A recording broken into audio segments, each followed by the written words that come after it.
Eu não consumo API em Java? Essa foi a pergunta do Cani Calaro, né? Você não consome API no Java? Como assim? Bom, nessa época aí desse vídeo que saiu, né, já faz muitos meses, esses vídeos que vocês estão acompanhando aí nessa jornada Java na gringa, né? E um dos testes que eu tive que fazer foi esse aí que o Cani Calaro estava vendo nesse vídeo, né? Era um teste que eu me lembro até hoje, era o tal do HackerRank, esse teste aí. E eles pediram para consumir uma API no Java, né? Na hora ali, eu não lembrei, mas sim, eu já consumi a API no Java várias vezes. Inclusive, na época que eu estava fazendo esse teste, logo depois me pediram para consumir uma API no trabalho que eu estava trabalhando, tá ligado? Na empresa que eu estava na época, qual eu já não estou mais, né? Estou em outra empresa agora, que não é nem essa empresa do Java na gringa, viu, galera? Isso aí já foi também. Vocês vão acompanhar o desenrolar dessa história, mas eu já estou em outra. Tá ligado? É pra gringa também, a CLT, é uma outra coisa. Mas, enfim, o que acontece, né, nessa questão do HackerRank? Teve esse rato falho de eu falar, ele não consome API em Java, né?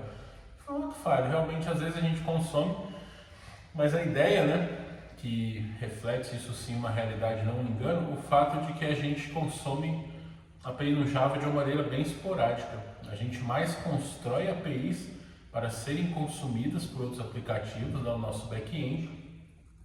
Então aquela API que vai ser consumida aí pelo seu aplicativo mobile, pelo seu, sei lá, no seu Angular, entendeu?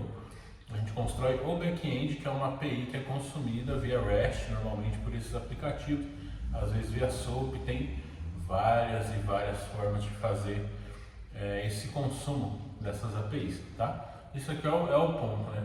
Ou seja, quando a gente pensa em Java, pensa em back-end, você não pensa em consumo de APIs, você pensa em exposição de APIs para que outros aplicativos, normalmente front-end, façam consumo. Colocado esse parênteses aqui, sim, a gente consome API em Java, né?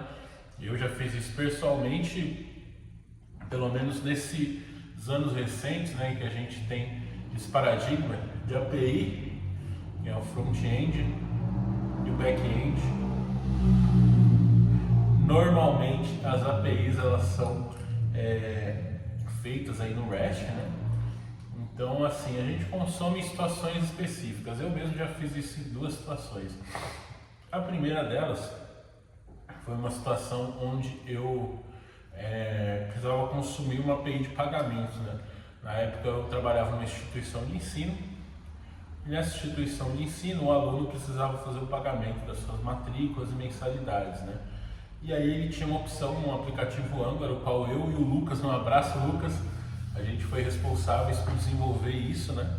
Tanto o aplicativo Angular com front-end, com a telinha para o cara colocar os dados dele, os dados do cartão dele, quanto o back-end em Java com Spring Boot, que fazia a integração com uma API de terceiros, no caso de um meio de pagamento na época lá, para poder efetivar esse pagamento, sabe? Então, era um consumo de API, só que, obviamente, né, eu não fazia isso usando as classes do HTTP Connect, aquele Java puro, como o teste do HackerRank pede, né? Não fiz isso profissionalmente. Agora eu não lembro exatamente qual framework que eu usei na época, provavelmente alguma coisa do Spring que eu usei, mas eu não me lembro como eu fiz esse consumo lá, porque já faz mais de 5 anos, foi até presencial essa ocasião, né? Deus me livre, Samuel, trabalhar presencial, não quero nunca mais isso aí. Mas foi uma das últimas coisas que eu fiz no presencial e eu não me lembro, só me lembro que tinha isso, né? Era uma API Spring Boot com microserviços que conectava nesse serviço externo e fazia ali as transações de cartão. A outra vez que eu fiz isso, né, pelo menos nessa nova arquitetura mais recente do Java aí, de cliente-servidor, front-end, back-end, microserviços, essas coisas, Spring Boot, foi justamente alguns dias depois que eu fiz esse teste aí. Foi uma tarefa que eu fiz na empresa onde eu estava na época, uma tarefa de Open Finance, onde eu precisava consumir um serviço de terceiro. Só que lá a gente usou um negócio chamado Fang Client, né? Fang Client é um framework também que a gente usa aí muito no Java com Spring. Se não me engano, isso daí faz parte do próprio Spring, né? Então, no Spring lá, o que acontece? em vez de a gente usar essas classes básicas do Java, você tem essas bibliotecas. Aí você anota o seu cliente lá, um @thingclient, e faz um método lá, é uma interface na verdade, né? Um método sem implementação, onde você coloca as entradas, as saídas, você faz esse mapeamento com o thingclient. Então você não precisa usar aquelas classes básicas do Java, né? Então a crítica correta a se fazer aquele teste lá, tudo bem, conceitualmente, né? Eu como programador Java back-end, normalmente quando se trata de APIs, eu estou criando APIs para alguém consumir e não consumindo uma API de alguém. Então isso aí eu acho que é um ponto, né? Que ali naquele teste do HackerRank, os caras fizeram um teste oposto. Segunda é, quando eu vou consumir, faço isso usando frameworks.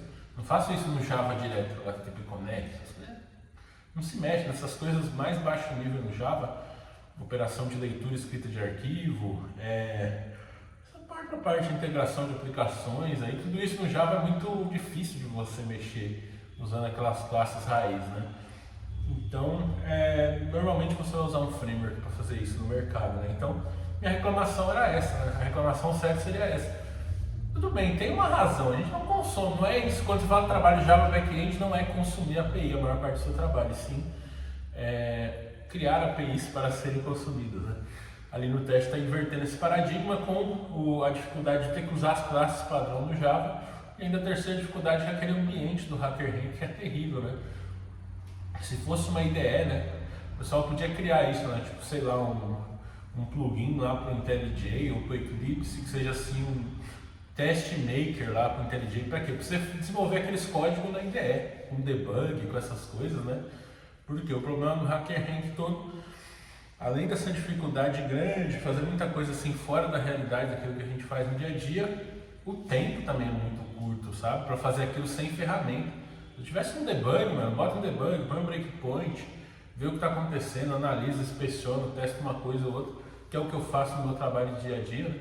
Mano, com isso aí com certeza seria mais produtivo. Em breve irei fazer algumas coisas nesse sentido, tentando resolver as coisas do HackerRank com IDE, para mostrar o quanto é mais simples, né?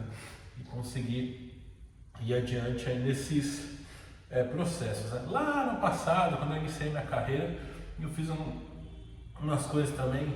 Na época a gente não chamava de APIs, né? A gente chamava isso de SOAP e Web Service. A gente chama de API hoje é o conceito de Web Service que a gente tinha no passado, né? Uma API REST, por exemplo, uma endpoint nada mais é do que um Web Service REST. Antigamente, em vez de REST, que trafega JSON e tem suas características aí, a gente tinha um protocolo SOAP, onde a gente trafegava XMLs, né? Então, nessa época eu também fazia alguns consumos de APIs, né? Eu lembro de um caso que eu fiz que era um negócio de licenciamento. Eu trabalhava numa empresa bem pequena, onde os clientes podiam baixar o aplicativo pelo site e instalar nas suas máquinas, né? E aí ele tinha uma licença que ficava validando com um web service que ficava no nosso servidor. Esse web service ele era feito, eu que fiz tudo, né? Fiz tudo isso aí, eu fiz a parte do web service lá, fiz a parte do cliente, fazer esse consumo aí, só que era um Java bem precário na época, né? Mas ainda assim usava os frameworks, usava os Java puro, usava aquele JAX e umas outras coisas que eu não lembro mais, mas era tudo framework, biblioteca, não ficou nada HTTP Connect, é uma coisa muito crua, tá certo?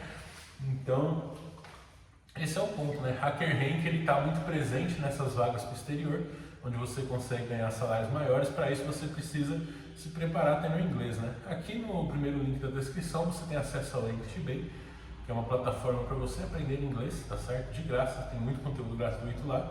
E você que já sabe inglês, você pode entrar nos grupos pagos, né? Ou você vai aprender inglês e entrar nesses grupos, ou então você que já sabe e não está usando, entre nesses grupos pagos aí da EnglishBay para você poder praticar a sua conversação. Um outro diferencial deles é que eles têm uma playlist específica para um conteúdo de inglês para nós profissionais de TI. Então, clica aí no link que está no primeiro comentário fixado para você poder ir até lá e iniciar agora mesmo seus estudos no EnglishBay, meu amigo.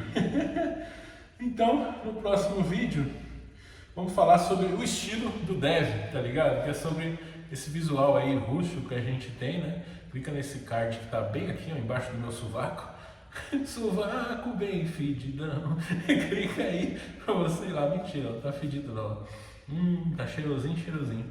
Clica aí que a gente vai falar mais sobre o estilo do desenvolvedor, que é uma coisa que choca, né? A galera das outras áreas aí, mas que está muito presente aqui no nosso dia a dia. Chega mais para a gente continuar essa conversa.